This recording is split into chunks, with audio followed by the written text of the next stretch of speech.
आज जो और भी हैं उसमें तो किसी के यहाँ कोई दुर्घटना हुई है, इसलिए वो नहीं उपस्थित हो पाए, तो कोर्ट ने अगली डेट दी। मैम, आपके ऊपर आरोप लगाया जाता है कि आप बार बार आती नहीं है और टालना चाहती हैं। ये तकरीबन 2 साल बाद आज आप नहीं, आप पिछली डेट देखिए। मैं आई हूँ और जो पिछली डेट थी, ठीक इसके पहले वाली डेट थी, उस समय मैं एम्स में एडमिट थी। मैं ट्रीटमेंट ले रही हूँ, मुझे कई तकलीफें हैं, जो कांग्रेस की देन है उससे मैं ठीक हो रही हूँ। जो वो चाहते हैं कि मुझे मार देना चाहिए तो वो मार नहीं पा रहे हैं। मैं स्वस्थ होकर फिर से आती हूँ कोर्ट में। आज भी मैंने कहा मैं नियम का पालन करती हूँ, सिद्धांतों की पक्की हूँ, नियम की पक्की हूँ।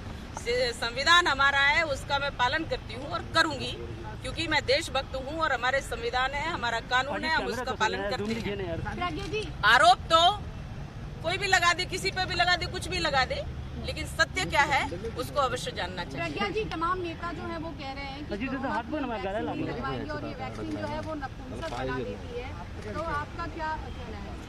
मुझे ऐसा लगता है जिन्होंने ऐसा बोला है वो स्वयं विचार करें और जनता को स्वस्थ रखने के लिए माननीय प्रधानमंत्री मोदी जी ने जितना अथक प्रयास किया है और करोड़ों की मात्रा में विदेशों ने भारत से वो वैक्सीन का ऑर्डर दे दिया है, वो बन रही है। जो भ्रम फैलाया जा रहा है, ये विरोधी पार्टियां फैला रही हैं, जिससे जनता का हित ना हो पाए और वो अपनी राजनीति चला लें। ये स्वास्थ्य का विषय है, ये जीवन का विषय है, इतनी महासंक्रामक बीमारी है ये। इससे बचाने के लिए माननीय प्रधानमंत्री मोदी जी ने जो प्रयास किए हैं, माननीय हर्षवर्धन जी जो हमारे स्वास्थ्य मंत्री है, केंद्रीय स्वास्थ्य मंत्री, उन्होंने जो अथक प्रयास किए हैं, हमारे नेताओं के प्रयासों को जो अन्य दलगत राजनीति के वामपंथी लोग हैं, जो देश हित की विचारधारा नहीं रखते, जनता का हित नहीं सोचते हैं, ऐसे लोगों को जनता को जवाब देना चाहिए और जनता जवाब देती है। परंतु जो स्वास्थ्य का विषय है, जीवन का विषय है, इसमें किसी भी प्रकार का भ्रम नहीं फैलाना चाहिए, क्योंकि सरकार जनता के हित में संवेदनशील है और ये भ्रम फैलाना असंवेदनशीलता का बिल्कुल पूरी तरह से प्रमाण है। और ऐसे लोगों की बातों पर ध्यान न देते हुए निश्चित रूप से वैक्सीन लेना चाहिए जनता को। और हमारे यहाँ माननीय प्रधानमंत्री मोदी जी ने हर प्रयास करके जिस प्रकार से वैक्सीन को फ्री लगाने की घोषणा की है, मुझे लगता है ये जनता के हित में, स्वास्थ्य के हित में सबसे बड़ा एक सहयोग है। यादव का कहना है कि बीजेपी का वैक्सीन है।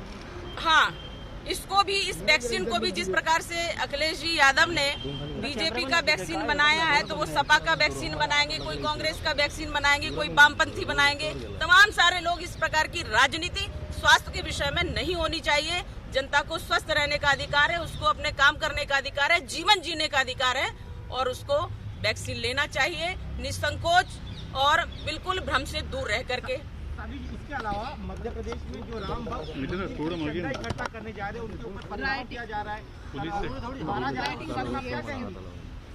ये तो एक बहुत ही बड़ा दुर्भावना का प्रतीक है, क्योंकि राम हमारे आराध्य हैं, प्रभु राम हमारे आराध्य हैं। हम उनका मंदिर बनाने के लिए जन को का सहयोग ले रहे हैं, किसी के साथ जबरदस्ती नहीं, कुछ नहीं। हमें हमारी पूजा पद्धति करने का पूर्ण अधिकार है, दूसरों को भी है, परंतु अगर किसी ने हिंदू धर्म पर इस प्रकार से कुठाराघात किया तो ये वैमनस्यता फैलाने की और सांप्रदायिक सद्भाव बिगाड़ने की जो बात लोग कर रहे हैं या हमला कर रहे हैं, ऐसे लोगों को मुंह तोड़ जवाब देना चाहिए। मध्य प्रदेश सरकार जवाब दे रही है और जनता को जिस प्रकार से उनके ऊपर हमला किया जा रहा है, राम भक्तों पर हमला किया जा रहा है, हिंदुओं पर हमला किया जा रहा है, ये असहनीय होगा अगर इस पर अंकुश नहीं लगा तो, क्योंकि ये पूरे देश का सद्भाव बिगाड़ने का एक वामपंथियों का प्रयास है। पथराव को लेकर जो चौहान साहब ने कहा है कि नया बिल लेके आएंगे, क्या आपको सही लगता है? वो निश्चित रूप से जो अपराधी होते हैं उनके विरुद्ध ऐसे कानून, कठोर कानून बनना चाहिए, नहीं तो भारत में सबको स्वतंत्रता है और सब अपनी पूजा पाठ अच्छे से कर सकते हैं।